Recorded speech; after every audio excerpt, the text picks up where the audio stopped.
అంటే పోరాటం చేస్తే కేసులు అయితే ఉన్నాయని మీరు అంటా ఉన్నారు. కానీ మీ పార్టీలో ఉన్న కొందరు బడా నాయకులు ఏమంటున్నారంటే మనోజ్ రెడ్డి పర్సనల్ కేసులు ఇవన్నీ అని చెప్పేసి అంటున్నారు. ఏ బడా నాయకులు? ఒక్కడే బడా నాయకుడు ఎవరైనా ఉంటే ఒక్కడే ఇద్దరు మొత్తుకుంటా అంటారు.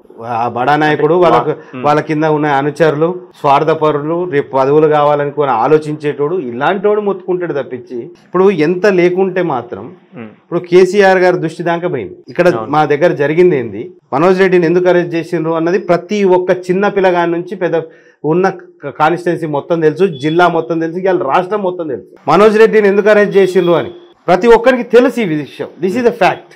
అయితే ఈ విషయం పక్కన పెట్టండి. మనోజ్ రెడ్డిని అరెస్ట్ చేసిన తర్వాత పార్టీ వాళ్ళు ఎట్లా రియాక్ట్ అయినరు అన్నది ప్రతి ఒక్కరికి తెలుసు. ఎప్పటి వరకు రియాక్ట్ కాలే, ఎవరున్నారు నాయకులు, ఎక్కడెక్కడ ఎట్లా రియాక్ట్ అయినరు అన్నది ప్రజలు గమనిస్తున్నారు. గమనిస్తున్న విషయంలో కేటీఆర్ గారికి మెసేజ్ పోయిన తర్వాత కేటీఆర్ గారు చెప్పిన తర్వాత రియాక్ట్ అయిన నాయకులు, ప్రబుద్ధులు చాలామంది ఉన్నారు. అది బాధాకరం. నేను ఏదైతే కొట్లాడినో పార్టీ కోసం కొట్లాడినా, మా పార్టీలో కడియం సీఆర్ గారికి నాకు పెద్ద వైరుధ్యం ఏం కాదు. Is our X boss. ఆయనతోటి నాకు పర్సనల్ ఏం లేదు, ఆయన మా పాలోళ్ళు ఏం కాదు, ఏం కాదు. పర్సనల్ ఏముంటుందండి, రాజకీయంలో ఏముండదు.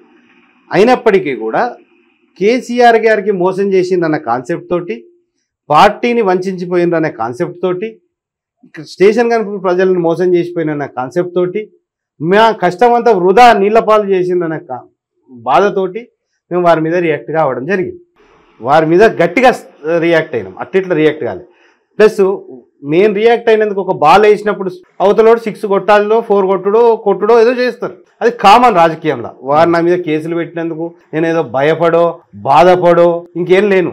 ఎస్, ఇది అయ్యేటి అవి కేసులు కాకపోతే వింత, కానీ కేసులు అయినాయి అంటే వింతేం లేదు. ఎందుకంటే కడియం సీఆర్ గారు కేసులు పెడతారని అందరికీ తెలిసిన విషయమే. నేను పరుమార్లు చెప్పినా వారు కేసులు పెడతారు, కుట్రలు చేస్తారు, కుతంత్రాలు చేస్తారని ఎన్నో సార్లు చెప్పిన. అదేం కొత్త కాదు. వారు పెట్టకుంటేనే అది వింత. అది వారు కేసు పెట్టకుంటేనే వింత.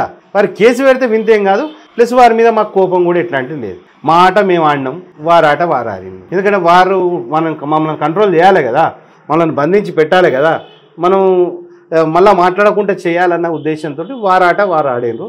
That is not wrong in it. ఇక్కడ బాధాకరమైన విషయం ఏంటంటే బాహుబలి సినిమాల కట్టప్పలు తిరిగా మా సొంత పార్టీలో కూడా కొంతమంది మోపోయారు. వాడు ఎట్లా మోపోయిందంటే, ఎవరు కట్టప్ప? ఎవరు ఈ కట్టప్ప గురించి ఎందుకు మా కవితక్క చెప్పిందా ఇప్పుడు కట్టప్పల గురించి? కవిత గారే చెప్తుంది కదా. గారు చెప్పిన కట్టప్పలు చాలా మంది ఉన్నారు, దానికి తీద్దాం. మీ నియోజకవర్గంలో ఉన్న కట్టప్ప ఎవరు అంటే ప్రతి ఒక్క నాకనే కాదండి, ప్రతి ఒక్క నాయకునికి, ఒక ఎమ్మెల్యే స్థాయి ఉన్న నాయకునికి కట్టప్పలు ఉన్నారు. ఓ మనోజ్ రెడ్డి లాంటి నాయకునికి కట్టప్పలు ఉన్నాడు. గ్రామ స్థాయిలో ఉన్న నాయకునికి కట్టప్పలు ఉంటారు వెనకట. అదే పార్టీలో విత్ ఇన్ పార్టీ. బయటి వాళ్ళు ఎవరు ఉండరు, ఎందుకంటే బయట వాళ్ళకి అవసరం లేదు కాబట్టి. అదే పార్టీలో సొంత పార్టీ శత్రువు ఎంత బలంగా అయినా కొట్లాడగలుగుతాం అన్నది నిరూపించినండి. నేను నిరూపించిన, నా స్టేషన్ ప్రజలు నిరూపించారు, మా కార్యకర్తలు, మా సోషల్ మీడియా వారియర్స్ ఇలా పొట్టు కొట్లాడతాను. ఎవరికి భయపడకుండా కొట్లాడతాను. ఎన్ని కేసులైనా మంచిదని కొట్లాడతాను. అదేనండి మనోజ్ రెడ్డి గారు. ఇప్పుడు భయపడి కొట్లాడుతున్నారు, వాళ్ళు ఎంత భయపెట్టినా కూడా కొట్లాడుతున్నారని మీరు అంటూ ఉన్నారు. కానీ మనోజ్ రెడ్డి భయంతో హైదరాబాద్లో ఉంటున్నాడు. ఇది టాక్ నియోజకవర్గంలో. మళ్ళీ నియోజకవర్గానికి పోతే మనోజ్ రెడ్డి పైన కేసులు అవుతాయి, మళ్ళీ మనోజ్ రెడ్డి మళ్ళా జైల్లోకి పోతాడు. 100% నియోజకవర్గంలో అడుగు పెడితే ఇది జరుగుతుంది అనేది స్టేషన్ గన్పూర్లో ఉన్న టాక్. ఇది అయితే ఇది పెద్ద కామెడీ అండి. ఎందుకంటే మనోజ్ రెడ్డి ఎవరి అయ్యకు భయపడాడు అన్నది అందరికీ తెలుసు. నేను ఏం చేస్తే నాకేమైంది అన్నది నాకు తెలుసు. నా మీద కేసులు అయితే అని నాకు ముందే తెలుసు. నాకు కేటీఆర్ గారు 8 నెలల క్రితం చెప్పారు. అంటే వారికి దగ్గర ఎంత డేటా ఉంటే చెప్పాలి. మొన్న కేసీఆర్ గారు పిలిపించుకున్నప్పుడు కేటీఆర్ గారేమో 8 నెలల క్రితమే చెప్పిండ్రు. ఎందుకంటే సోషల్ మీడియాలో ఇంత యాక్టివ్గా పనిచేస్తున్నావు అంటే రాష్ట్ర స్థాయిలో నాకు అప్పుడు గుర్తింపు వచ్చింది.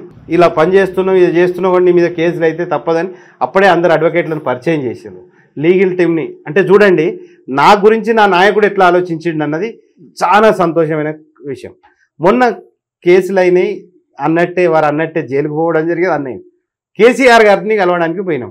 కేసీఆర్ గారు పిలిపించుకున్న తర్వాత వారి దగ్గర పోయిన తర్వాత కేసీఆర్ గారు ఏమన్నారంటే, I am with you, I am for you, don't worry, నువ్వు బాధపడకు, నీకు నేనున్నా నీ కోసం అని చెప్పిన తర్వాత ఇంకో మాట కూడా అన్నారు, నీ మీద కేసులు అయినాయి ఇంకా అవుతాయి. ఈ వాట వండర్ చూడండి, నీ మీద కేసులు అయినాయి ఇంకా అవుతాయి, don't worry, I'm with you అన్నారు. అంటే వాటిని ఎదుర్కోవడానికి మనోజ్ రెడ్డి సిద్ధంగా ఉన్నాడు. 100%, 200%. కేసులు కేసులకు ఇప్పుడు నా మీద కావద్దు అనుకుంటే నాకు ఒక్క సెటిల్మెంట్ అండి. ఇలా పార్టీని వదిలిపెట్టి పోయిన వాళ్ళంతా పిరికి పందలు, పార్టీలో ఇంకా ఉండి కొట్లాడిన వాళ్ళందరే మగవాళ్ళు.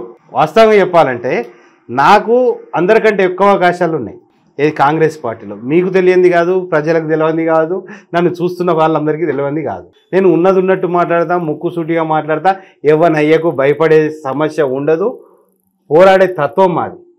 ఈ కేసులు అయితే దాంట్లో అయితే మొన్న కాంప్రమైజ్ అయ్యేది ఉంటే నా మీద కేసే కాదు. ఇక మీరు రాసి పెట్టుకోండి. కాంప్రమైజ్ కాడు, కాంప్రమైజ్ కాడు కాబట్టి కేసులు అవుతాయి. కాంప్రమైజ్ అయ్యే దగ్గర కేసులు ఏంటంటే ఎన్ని కేసులు వచ్చినా మనోజ్ రెడ్డి కాంప్రమైజ్ కాడు. ఎన్ని కేసులైనా రానియండి, కాంప్రమైజ్ ఎందుకు అవుతామండి? కాంప్రమైజ్ ఎందుకు కావాలి? ఇప్పుడు నాకు నువ్వు కాంప్రమైజ్గా నీకేం కావాలో ఇస్తాం, నీకు టికెట్ ఇస్తాం, నీకు ఆ టికెట్ ఇస్తాం, ఈ టికెట్ ఇస్తాం, అల్లం ఇస్తాం, బెల్లం ఇస్తాం అని చెప్పి చాలా చెప్పింది. అవి పక్కన పెట్టండి. రాష్ట్ర స్థాయిలో ఉన్న మంత్రులు కూడా ఏ హోదాలో నన్ను ఏ హోదాలో అయితే కావాలో ఆ హోదాలో మంచి హోదాలో పెడతాం. ఒక్క కార్పొరేషన్ చైర్మన్ ఇస్తాం, లేకుంటే ఏదైనా దేవస్థానం చైర్మన్ చేస్తాం, లేదంటే కాంగ్రెస్ డిస్టిక్ ప్రెసిడెంట్ చేస్తాం అనే మాటలు కూడా వచ్చినాయి. కానీ అట్లాంటి వాటికి లాలూచి పడే వ్యక్తి మనోజ్ రెడ్డి కాడు. వ్యక్తిత్వం అమ్ముకునే వ్యక్తి మనోజ్ రెడ్డి కాడు. నేను పుట్టిన పుట్టుక అట్లాంటిది, దాని గుణాలు అట్లాంటివి, దాని క్వాలిటీస్ అట్లాంటివి, నా క్యాలబర్ అట్లాంటిది, నా కమిట్మెంట్ టువర్డ్స్ పార్టీ అట్లాంటిది.